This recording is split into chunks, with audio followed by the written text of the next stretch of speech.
Good morning and welcome back.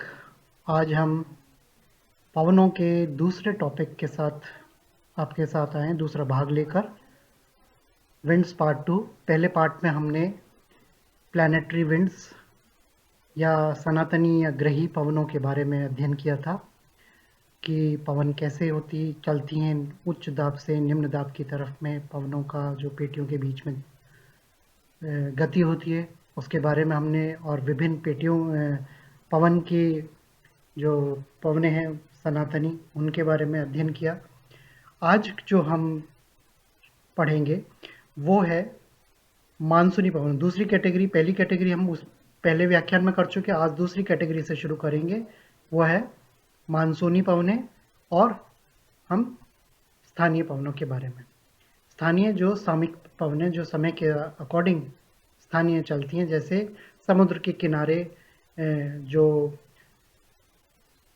Sea breeze या land breeze जो चलती हैं, या घाटी समीर या पर्वत समीर जो पड़ती हैं, उन पवनों के बारे में आज के व्याख्यान में हम अध्ययन करेंगे।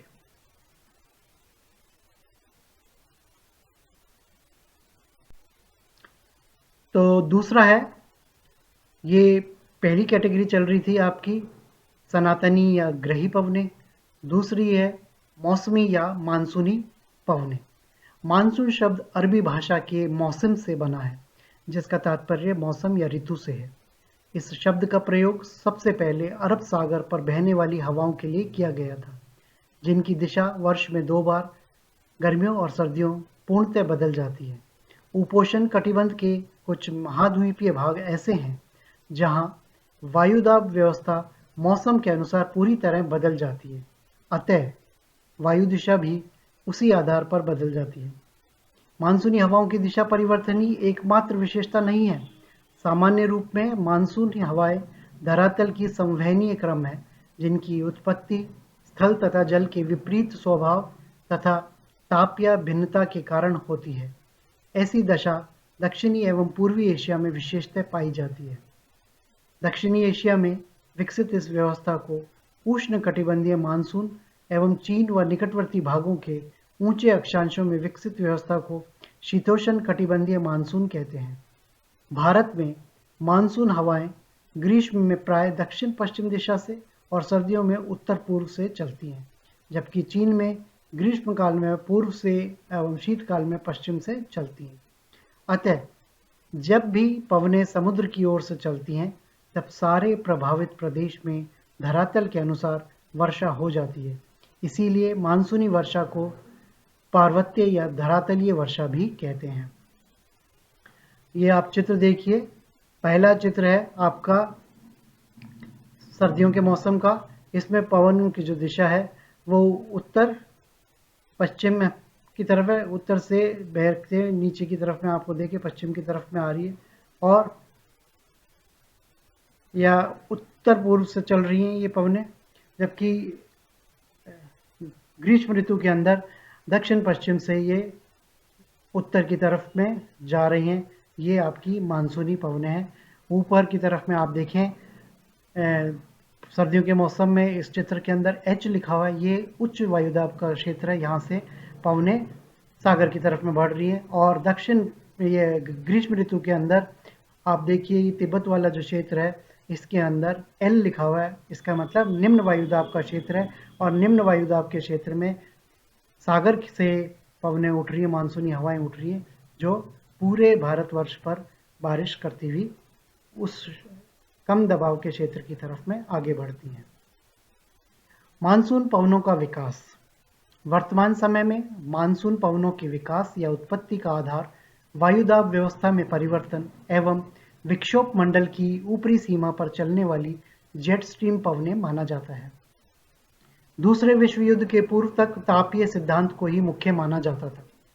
परंपरागत तापीय सिद्धांत के अनुसार ग्रीष्म काल में मध्य व दक्षिणी एशियाई महाद्वीप अधिक तेजी से गर्म हो जाता है।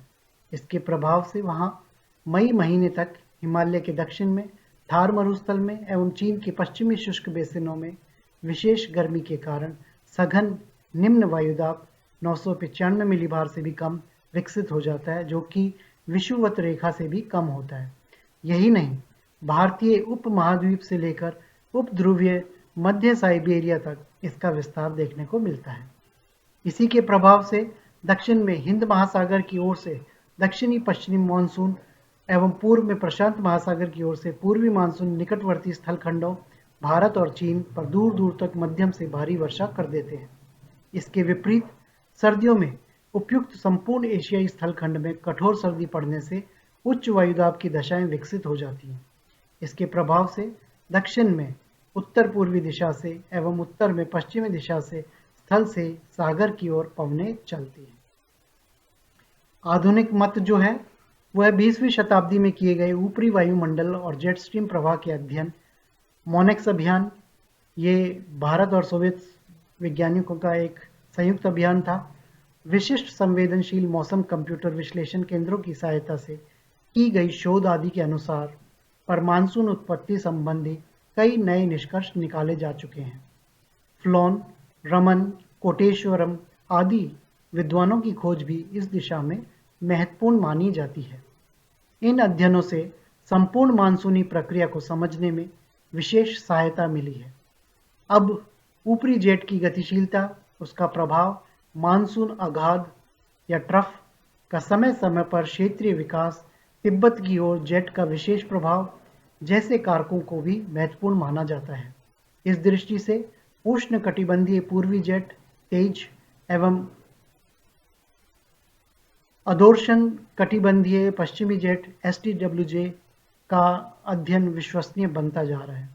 नवीन विचारधारा के अनुसार धरातल पर मानसून पवनों से जो वर्षा होती है वह विक्षोभ मंडल में हुई सामयिक आंधियों की उत्पत्ति से संबंधित है। इनके कारण वायुमंडल की वाष्पयुक्त पवनें एक दिशा में अभिसरण करके ऊपरी विक्षोभ मंडल में प्रवेश करती हैं। यहाँ से कई दिशाओं में फैल जाती हैं। वायु की जो धारा निम्न विक्षोभ मंडल में प्रवेश करती है वह जेट स्ट्रीम का रूप धारण कर लेती है। अधिक ऊंचाई पर पहुंच जाने से द्रवीभूत होकर धरातल पर वर्षा करती है। अब मानसून के विकास से ठीक पूर्व विश्व के अन्य उपोष्ण कटिबंधों की जलवायु संबंधी दशाओं, उत्तरी पश्चिमी हिमालय में हिम की मात्रा, पूर्वी प्रशांत व मध्यवर्ती पूर्वी अफ्रीका तथा मेडागास्कर की जनवरी से अप्रैल तक की जलवायु दशाएं एवं अन्य कारकों का भी अध्ययन साथ साथ किया जाता है। वर्तमान में भारतीय मानसून के विकास के लिए 27 कारक उत्तरदायी माने गए हैं। इनकी अनुकूलता एवं प्रतिकूलता पर ही मानसून के सफल या विफल होने की संभावना दर्शाई जाती है। अब आने वाले मानसून के बारे में अधिक विश्वसनीय भविष्यवाणी कर पाना संभव होता जा रहा है। मानसून का वितरण। विश्व मानचित्र पर मानसूनी पवनें भूमध्य रेखा से 40 डिग्री उत्तर दक्षिण के मध्य न्यूनाधिक रूप में पाई जाती हैं। जहाँ जहाँ मानसूनी हवाएं चलती हैं वे भाग मानसूनी जलवायु प्रदेश कहे जाते हैं। दक्षिणी एशिया, चीन तथा जापान में इनकी विशेष विकसित दशा पाई जाती है। इसी तरह गिनी की खाड़ी वाला भाग पश्चिमी अफ्रीका में, अयन वृत्तीय पूर्वी तथा दक्षिण पश्चिमी संयुक्त राज्य अमेरिका और पूर्व में अयन वृत्तीय उत्तरी ऑस्ट्रेलिया का भाग भी संशोधित मानसूनी जलवायु वाले प्रदेश कहलाते हैं। इन्हीं अक्षांशों में अरब सागर तथा बंगाल की खाड़ी में चलने वाली तूफानी हवाओं को उष्ण चक्रवात, अटलांटिक महासागर में हरिकेन्स तथा टॉर्नेडो, पूर्वी प्रशांत महासागर में टाइफून्स तथा पूर्वी ऑस्ट्रेलिया में विली विली के नाम से पुकार। दूसरी कैटेगरी है मानसूनी थी जो हमने पढ़ ली। तीसरी है सामयिक स्थानीय पवनें। जैसे मैंने कहा था कि ये समय के हिसाब से जो स्थानीय पवनें होती हैं उनको बोलते हैं पीरियोडिकल लोकल विंड्स। समुद्र तटीय प्रदेशों में क्रमशः दिन में स्थल गर्म होने एवं रात्रि को जल के ठीक ठंडा होने नहीं होकर गर्म बने रहने से वहाँ पवनें नियमित रूप से चलती हैं। इन्हें सामयिक पवनें भी कहते हैं, जो समय के अकॉर्डिंग इसको नाम दिया गया है। ये सिर्फ तटीय भागों जो कि 8 से 10 किलोमीटर तक ही प्रभावी रहती हैं, अतः इनका प्रभाव स्थानीय ही बना रहता है। इसी कारण ये सामयिक स्थानीय पवनें कही जाती हैं। पहली इसमें है स्थलीय समीर। स्थलीय भाग को दिन में सूर्य की किरणें जल्द गर्म कर देती हैं तथा रात्रि में यही भाग शीघ्र ठंडा हो जाता है।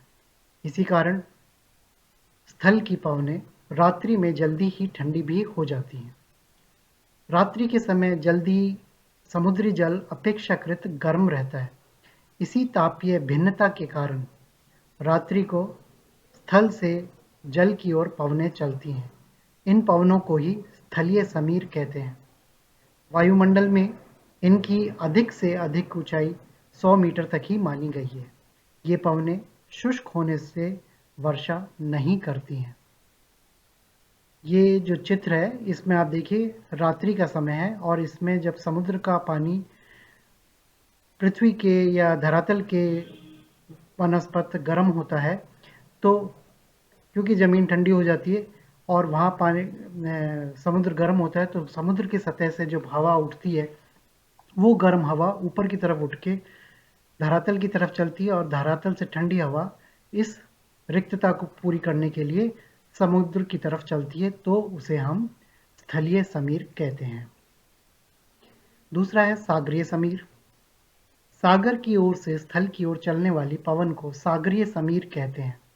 दिन में जल की अपेक्षा स्थल शीघ्र गर्म हो जाता है, अतः स्थलीय भाग पर निम्न वायुदाब तथा जलीय भाग पर उच्च वायुदाब रहता है। इसी से सागर की ओर से पवनें चलती हैं। Excuse me. सागरीय समीर भी वायुमंडल में अधिक ऊंचाई तक नहीं चलती हैं। अध्ययनों से ज्ञात हुआ है कि यह बड़ी झीलों के पास 200 से 250 मीटर की ऊंचाई तक तथा सागरों के निकट कुछ अधिक ऊंचाई पर प्रवाहित होती हैं। इनकी गति विभिन्न कटिबंधों में 10 से 30 किलोमीटर प्रति घंटा रहती है। इन पवनों से कभी-कभी तापमान 6 से 10 डिग्री सेंटीग्रेड तक गिर सकता है। सागरीय समीर कभी-कभी तटीय भागों पर घना कोहरा अथवा हल्की वर्षा भी कर देती हैं। यह चित्र है जो सागरीय समीर को दर्शा रहा है कि धरातल पर दिन के समय में तापमान उच्च रहते हैं।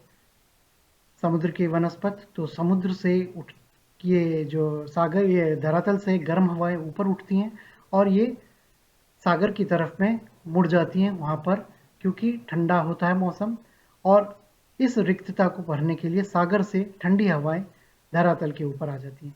तो इन जो दो हवाएं हैं समुद्री समीर और स्थलीय समीर इनकी वजह से समुद्र किनारों के जो इलाके हैं वो ज़्यादातर सम जलवायु के क्षेत्र पाए जाते हैं। वहाँ पर तापमान ना तो ज़्यादा ऊंचे देखने को मिलते हैं और ना तापमान ज़्यादा कम देखने को मिलते हैं।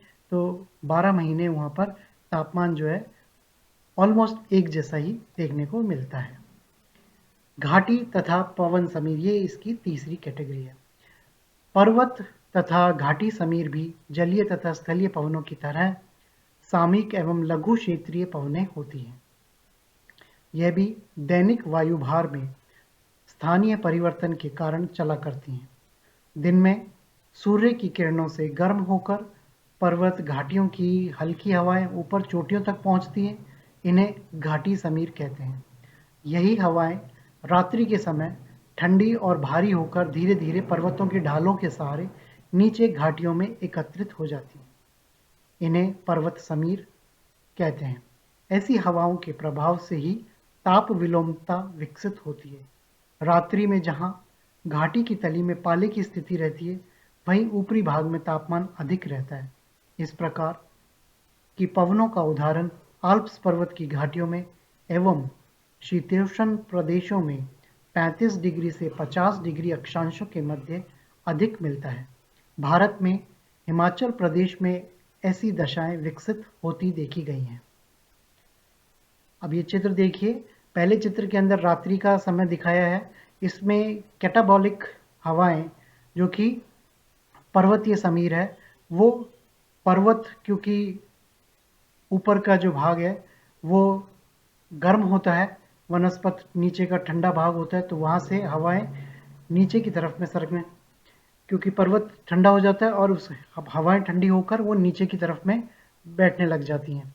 जबकि दिन के समय में दूसरे चित्र में एनाबेटिक हवाएं जो हम घाटी समीर कहते हैं वो ऊपर की तरफ जाती हैं क्योंकि घाटी में गर्माहट हो जाती है और वो पवने ऊपर उठकर घाटी पर्वत की उस पर सतह के ऊपर जाने लग जाती हैं, तो इसको हम घाटी समीर कहते हैं। तो आज हमने अपने इस व्याख्यान में पहला व्याख्यान हमने पढ़ा था जिसमें हमने सनातनी हवाओं के बारे में पढ़ा था और हवाएं कैसे चलती हैं ये बात चीज़ जानी थी। दूसरा ये जो हमारा टॉपिक था ये भी पवनों से ही संबंधित था। इसमें हमने पवनों की दूसरी कैटेगरी जिसको हम मानसूनी हवाएं कहते हैं और तीसरी कैटेगरी जो स्थानिक सामयिक हवाएं होती हैं जो लोकल वे में चलती हैं उसके बारे में हमने अध्ययन किया। हम चूँकि ये टॉपिक अभी भी पूर्ण नहीं हुआ है, इस टॉपिक में अभी स्थानीय हवाएं जो कि स्थान विशेष को देखकर चलती हैं, उनके स्थान विशेष के आधार पर अलग-अलग नाम भी होते हैं। जैसे भारत में गर्मियों में चलने वाली हवा को लू कहते हैं। इसी प्रकार से जो दूसरे इलाके हैं विश्व के अन्य इलाकों में भी इस तरीके की स्थानीय हवाएं चलती हैं। उन स्थानीय हवाओं का और जेट स्ट्रीम के बारे में अध्ययन करेंगे। आज के लिए इतना ही।